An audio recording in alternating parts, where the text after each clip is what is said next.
ஆண்டவராகிய இயேசு கிறிஸ்துவின் இனிதான நாமத்தில் உங்கள் யாவருக்கு அன்பின் காலை வாழ்த்துக்களை நான் தெரிவித்துக் கொள்கிறேன். எனக்கு அருமையானவர்களே, இந்த காலை வேளையிலே கர்த்தர் உங்களோடு பேசுகிற வார்த்தை யாத்ராகமம் 33ஆம் அதிகாரம் 14ஆம் வசனம். யாத்ராகமம் 33:14. என் சமூகம் உனக்கு முன்பாக செல்லும், நான் உனக்கு இளைப்பாறுதல் தருவேன். ஹல்லேலூயா! எவ்வளவு அருமையான வார்த்தை பாருங்கள். இந்த வார்த்தை உங்களை படித்த உடனே உங்களுக்குள் ஒரு விசுவாசம் வருகிறது அல்லவா? எதை குறித்தோ கலங்கி கொண்டிருக்கிறீர்கள். நான் அந்த காரியத்துக்கு நான் ஜெயங்குள்ள போகிறேனா இல்லையா என்று சொல்லி கலங்கி கொண்டிருக்கலாம். இதை எப்படி நடத்த போகிறேன் என்று சொல்லி கலக்கத்தோடு இருக்கிற அருமையான சகோதரனே, சகோதரியே, அன்று மோசேயை பார்த்து, மோசே கர்த்தரை நோக்கி, ஆண்டவரே, இஸ்ரவேல் ஜனங்களை அழைத்து வரும்படி சொன்னீரே, என்னோடு கூட யார் வருவார் என்று சொல்லவில்லையே என்று சொல்லி கலங்குகிறான். ஆனால் கர்த்தர் சொல்கிறார், என்னுடைய கண்களில் உனக்கு கிருபை கிடைத்தது, என் சமூகம் உனக்கு முன்பாக செல்லும், நான் உனக்கு இளைப்பாறுதல் தருவேன் என்கிறார். ஹல்லேலூயா! அது அவனுக்கு தைரியத்தை ஊட்டுகிறது. இத்தனை லட்ச ஜனங்களை நான் அழைத்து வர கர்த்தர் தகுதியற்ற என்னை அழைத்து கொண்டு போகிறாரே, நான் எப்படி நடத்தி வருவேன் என்று சொல்லி கலங்கும் பொழுது கர்த்தர் அவனை திடப்படுத்தி, என் சமூகம் உனக்கு முன்பாக செல்லும், உனக்கு இளைப்பாறுதல் தருவேன் என்கிறார். எனக்கு அருமையான தேவனுடைய பிள்ளைகளை குறித்து கர்த்தருக்கு திட்டம் உண்டு. அவர் ஏற்கனவே பிளான் பண்ணி வைத்து விட்டார். உங்களுடைய காரியத்தில் என்ன செய்ய வேண்டும், எதை செய்ய வேண்டும், எப்படி செய்ய வேண்டும், எங்க போக வேண்டும், இதை பேச வேண்டும் என்று சொல்லி கர்த்தர் ஏற்கனவே முன் குறித்து விட்டார். அவருடைய சமூகம் உங்களுக்கு முன்பாக செல்லும். ஹல்லேலூயா! எந்த திட்டத்தை குறித்தும் எந்த காரியத்தை குறித்து கவலைப்படாதீர்கள். கர்த்தர் உங்களுக்கு ஒரு தெளிவான பாதையை காண்பிப்பார்.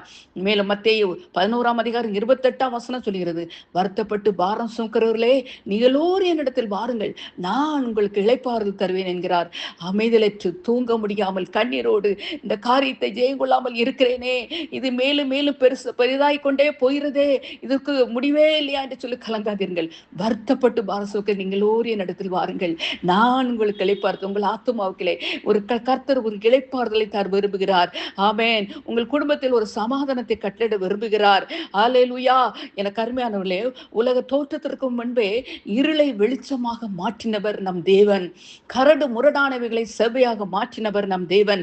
தேவனால் கூடாத காரியம் ஒன்றுமில்லை. அவர் சொல்ல ஆகும், அவர் கட்டளை நிற்கும். ஆமென். உங்கள் குடும்பத்திலும் தலையிடுவார், உங்கள் பிள்ளைகளுடைய காரியத்திலும் தலையிடுவார், உங்கள் கையிட்டு செய்யும் ஒவ்வொரு காரியத்திலும் கையின் பிரயாசங்களில் தலையிடுவார். ஹல்லேலூயா! ஹல்லேலூயா! உமக்கு ஸ்தோத்திரம் என்று சொல்லுங்கள். ஏசாயா 45ஆம் அதிகாரம் 2ஆம் வசனம் என்ன சொல்கிறது? நான் உனக்கு முன்னே போய் கோடலானவைகளை செவ்வைப்படுத்துவேன் என்கிறார். உங்கள் பார்வைக்கு கோடலானவைகளாக தெரியும். உங்கள் வாழ்க்கை எங்கேயோ போய்கொண்டிருக்கிறது என்று சொல்லி கலங்கலாம். இல்லை, கர்த்தர் சொல்கிறார், நான் உனக்கு முன்னே செல்கிறேன், நான் உனக்கு முன்னே செல்கிறேன். அவர் பின்னால தங்கிட்டு இல்லை நீ போ, நான் உனக்கு பிறகு பார்த்துக்கிறேன் அவர் சொல்ற தேவன் அல்ல. உங்களுக்கு முன்னே செல்கிறார். அவருடைய சமூகம் உங்களுக்கு முன்பாக போய்கொண்டிருக்கிறது. அவர் உங்களை ஒருபோதும் பரிதபிக்க விட மாட்டார். ஹல்லேலூயா! கர்த்தரால் கூடாத காரியம் ஒன்றுமில்லை. இன்னைக்கு குடும்பத்துல பிள்ளைகளுடைய திருமண காரியங்கள், தொழில் உள்ள காரியங்கள் எல்லாம் தடைபட்டு இருக்கலாம். வீடு கட்டி கொண்டிருக்கிறேன், கட்ட முடியாமல் போய்விட்டதே என்று சொல்லி கலங்கி கொண்டிருக்கலாம். தேவைகளோடு இருக்கிற சகோதரனே, சகோதரியே, கர்த்தர் தடைகளை மாற்றி போட வல்லவர். அவருடைய வார்த்தை உண்மை உள்ளது. மீகா 2:13 சொல்கிறது, தடைகளை நீக்கி போடுகிறவர் உங்களுக்கு முன் செல்கிறார். ஆமென். கர்த்தராகிய இயேசு கிறிஸ்து தான் உங்கள் குடும்பத்தின் தலைவர். அவர்தான் ஆலோசனை சொல்லுகிற தலைவர். ஹல்லேலூயா! அவருடைய ஆலோசனை எல்லா தடைகளையும் முற்றிலும் மாற்றி போடும். ஹல்லேலூயா! இன்றைக்கு குடும்பத்தை நடத்த முடியாமல் திணறிக் கொண்டிருக்கிற சகோதரனே, சகோதரியே, கர்த்தர் உங்கள் வேண்டுதலின் ஜெபத்தை கேட்க வல்லவராய் இருக்கிறார். சங்கீதம் 105:4 சொல்கிறது, கர்த்தருடைய சமூகத்தை நித்தமும் நாடுங்கள், நித்தமும் நாடுங்கள். ஏதோ என்னைக்கோ ஒரு நாள் பிரச்சனை வந்த போதுதான் கர்த்தரை தேட வேண்டும் என்பதில்லை. நித்தமும் அவருடைய சமூகத்தில் காத்திருங்கள். அந்த தாவீது எந்த காரியத்திற்கு அவன் போருக்கு சென்றாலும் சரி, எந்த காரியத்துக்கு சென்றாலும் கர்த்தருடைய சமூகத்திலே காத்திருந்து ஜெபித்து விட்டு தான் செல்வான். கர்த்தரிடத்திலிருந்து அனுமதி பெற்று விடையை பெற்றுதான் செல்வான். அவன் காரியங்கள் எல்லாம் ஜெயமாக இருந்தது. மேலும் தாவீது ஒரு நாளைக்கு 7 முறை ஜெபித்தான் என்று சொல்லி பார்க்கிறோம். அவருடைய பிரசன்னத்தினால் நிரப்பப்பட்டிருந்தான்.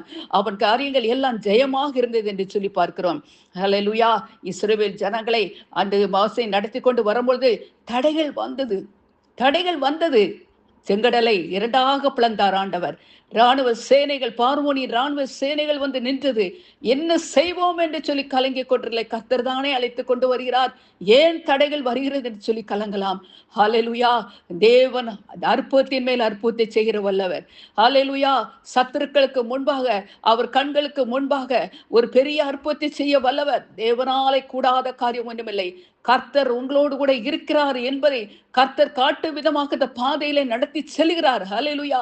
எனக்கு அருமையான சகோதரனே, சகோதரியே, நீ திகிலடைந்து இருக்கிறாய். நான் என்ன செய்ய போகிறேன் என்று சொல்லி தீகிலடைந்து குழப்பமடைந்து இருக்கிறாய். இந்த காரியத்திலே ஜெயம் உண்டு. கர்த்தருடைய கிரியை வெளிப்படுகிறது. கர்த்தருடைய கரம் உங்களோடு கூட இருந்து அற்புதத்தை செய்ய போகிறது. இதிலும் நீங்கள் பெரிதானவர்களை காண்பீர்கள், பெரிதானவர்களை காண்பீர்கள். கர்த்தருடைய அற்புதத்தின் கரம் நீட்டப்பட்டிருக்கிறது. ஹல்லேலூயா. அவருடைய சமூகம் உங்களுக்கு முன்பாக செல்லும். நீங்கள் தேவனுடைய சமூகத்திலே காத்திருந்து ஜெபித்து விட்டு போங்கள். எந்த காரியத்திலும் வெற்றியை காண்பீர்கள், ஜெயத்தை எடுத்துக்கொள்வீர்கள். ஹல்லேலூயா. இயேசுவின் நாமத்தில் பிதாவே, ஆமென்.